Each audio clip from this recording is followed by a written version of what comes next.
Bob McCooey, head of listings at Nasdaq. Thanks so much for taking the time today. We appreciate it. Nice to be with you. 2014, huge year for IPOs, best since the year 2000. You had 80% of those restaurant IPOs over at the Nasdaq. How did you get them, and what's 2015 looking like? Well, we think we got them because we have the best platform for them, not only for trading, but really to support them for their long-term visibility needs and the needs that they have as a newly public company. One of the transformative things that we've done at Nasdaq is to build and then buy services to help companies be the best public companies they can be. And one of the big transactions we did over the past couple of years was to buy the corporate solutions business from Thomson Reuters. So we provide everything from IR websites to press release distribution to online secure board books, and have companies transition from private to public with our platform. Using those services is a great service for them.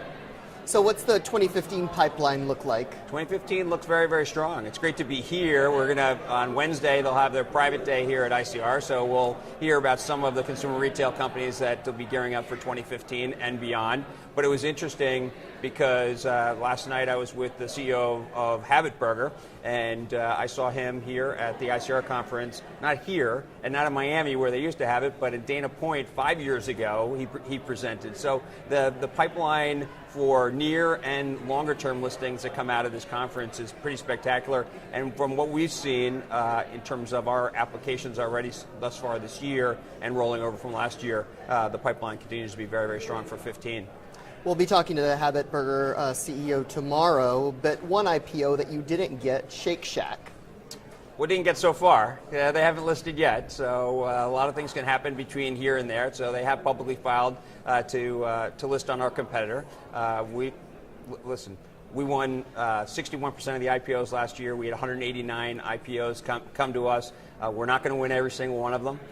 We think we have the best platform for each company. We're going to make that case, and each company's going to make their individual decision. Listen, we wish them well if they choose to go in a different direction. We certainly would have loved for them to have joined our family of industry leaders, but we did win, as you indicated, 80% of the IPOs in the restaurant space, including Habit and El Pollo Loco and Papa Murphy's just this past year. So we've done very, very well. And just the year before, we had Noodles and Potbelly. And so we're still the leaders in the restaurant space.